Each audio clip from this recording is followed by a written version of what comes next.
The winnings no man wanted. The saloon in Dry Creek was thick with cigar smoke, the sound of laughter and the shuffling of cards echoing against the timbered walls. Men drank hard, bet harder, and lost even harder. But none of them played like Caleb McGraw, the reclusive rancher who had built a life of silence and work after tragedy left him alone on his spread. Caleb wasn't a man of many words. His reputation stretched from one dusty town to another. The lonely rancher folks called him. Some said he was dangerous, others whispered he was cursed, but no one could deny his sharp mind when it came to poker. Tonight, that sharpness was about to change his life in a way no pile of gold could.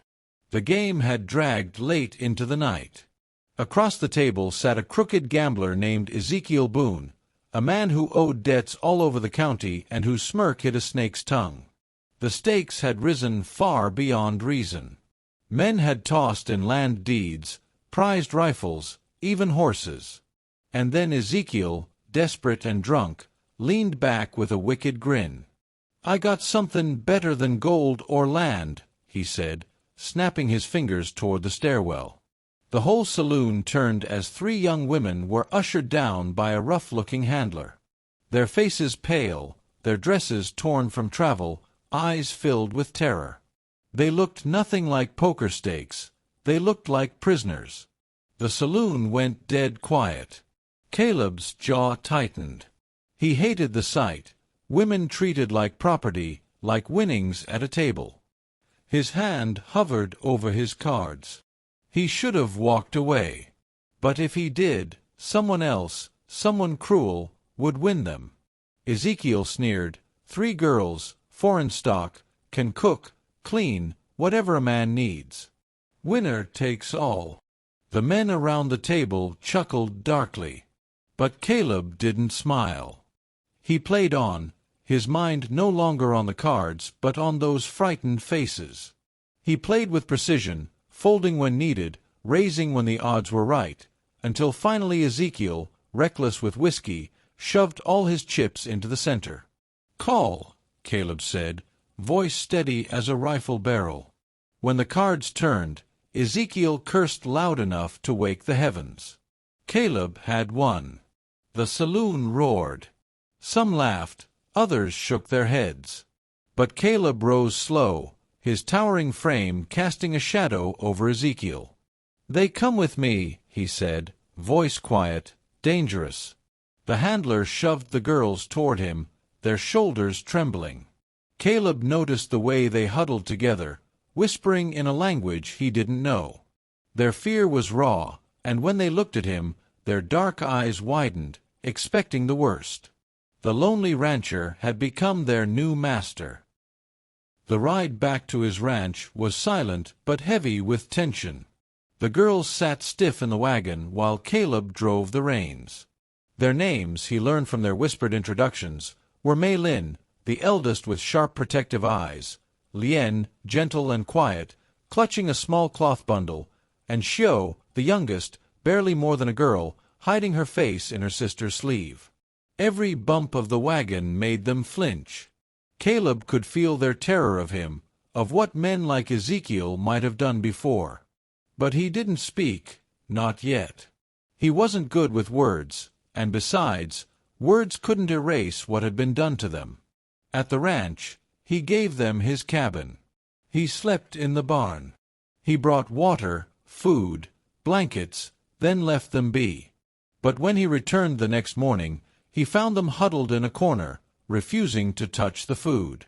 Their eyes darted at him like cornered birds. "Eat," he said gruffly, setting bread and beans on the table. But they only shrank back. He sighed, left the food, and went out to work the cattle. Days passed like this.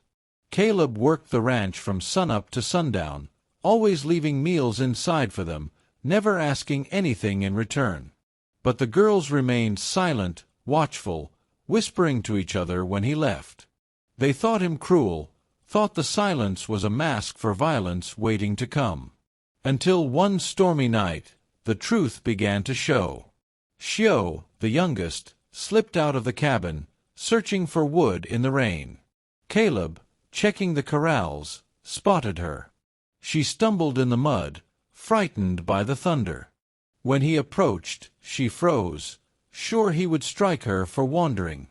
But instead, Caleb shrugged off his coat and wrapped it around her shoulders, then lifted her gently and carried her back inside. The sisters stared wide-eyed as he set Xiu down by the fire. "Stay warm," he muttered, then left again into the storm. That small act planted doubt in their fear. Maybe this rancher wasn't the monster they imagined. But trust wasn't won overnight. The truth in his silence. The morning sun stretched long golden rays across the plains, painting Caleb's ranch in a light that was both tender and lonely. The cattle lowed in the distance, dust rising from their hooves as they moved across the pasture. Caleb had already been awake since before dawn. He always was. Work was his companion, silence his refuge. Inside the cabin, however, the three sisters stirred restlessly. Their lives had shifted into a strange rhythm, Caleb working from sunrise to sunset, and them living inside the cabin he had surrendered to them. At first, they had resisted every kindness, refusing to touch the food, speaking only to each other in whispered Mandarin. But slowly, hunger and exhaustion wore them down, and the walls of their suspicion began to crack. Still, fear lingered. Mei Lin sat at the small table that morning, her sharp eyes fixed on the door. She was the eldest, the protector of her younger sisters. She had seen too much cruelty from men to believe Caleb's silence meant safety. Silence, in her experience, often hid the worst intentions. Xiu, the youngest, leaned against her, yawning. "Jie," she whispered in Chinese. "Maybe he is not bad." Mei Lin stiffened. "Don't be fooled," she muttered. "Men always want something. Always." Lien, the middle sister, gentle by nature, set a hand on her elder sister's arm. "But he leaves us alone. He doesn't come in at night. He works all day. Perhaps he only wanted to help." Mei Lin shook her head, but her heart wavered. Every day that passed without Caleb demanding anything, without him laying a hand on them, without him forcing them into servitude, her certainty weakened. That evening, the wind howled across the plains. Caleb came in from the barn, mud clinging to his boots, his shirt damp with sweat. He carried a bucket of water, setting it by the cabin door. "I'll bring more in the mornin'," he said in his usual gruff tone.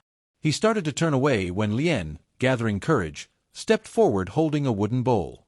Inside was rice and vegetables they had managed to cook with the supplies he had brought from town. She held it out with trembling hands. "For you," she said softly, her accent heavy but words clear enough. Caleb paused. For a long moment, he simply looked at her. Then his face softened, just barely, and he took the bowl. "Thank you," he said, 2 words, quiet and sincere. The sisters exchanged glances. It was the first time he had accepted something from them. Caleb sat on the porch that night, eating slowly while the wind rattled the shutters. From inside, the sisters peeked at him, whispering to each other. Mei Lin frowned, but even she could not deny what she saw, a man eating simple food with gratitude, not greed. The days unfolded differently after that. Lien began cooking meals more often, leaving them for Caleb at the porch. Sometimes she lingered, watching his calloused hands as he mended tools or his steady patience with the cattle. Caleb never spoke much, but when he did, his words were plain and without cruelty. Xiu grew bold quickest. One afternoon she ran out into the yard, chasing after the chickens. Caleb, working nearby, couldn't help but chuckle under his breath when she stumbled and the hens scattered. Startled, Xiu froze, realizing he had laughed. She turned, cheeks pink, expecting to be scolded. But Caleb only shook his head. "Reckon those hens'll never forgive you," he said with the faintest hint of amusement. Xiu giggled. It was the first sound of laughter he had heard from them since they arrived. Still, Mei Lin remained watchful. One night, as the firelight flickered in the cabin, she confronted him. He had just returned from town with sacks of flour, beans, and coffee. He set them by the door and was about to leave when she blocked his way. "Why us?" she asked in halting English, her voice sharp, defensive. "Why did you win us? What do you want from us?" Caleb stopped, hand still on the doorframe. For a long moment, he didn't answer. His shoulders rose and fell with a heavy breath. Finally, he turned to face her, his expression shadowed but steady. "I didn't want you," he said bluntly. Maylene's heart clenched. But then he added, his voice quieter, "I wanted to keep Boone from gettin' you. Or worse." She blinked, caught off guard. Caleb ran a hand over his tired face. "I don't expect nothin' from you. I ain't like them men. Lost my wife years back. Buried her on this land. Since then, ain't much left of me but work and silence." His eyes met hers, filled with a grief deeper than words. "You're safe here. That's the truth." Maylene's throat tightened. For the first time, she saw not a captor but a broken man who had carried sorrow alone for far too long. She stepped aside without a word, letting him leave. But in her heart, something shifted. The following weeks brought change none of them expected. Shio begged Caleb to teach her how to ride. At first, he refused.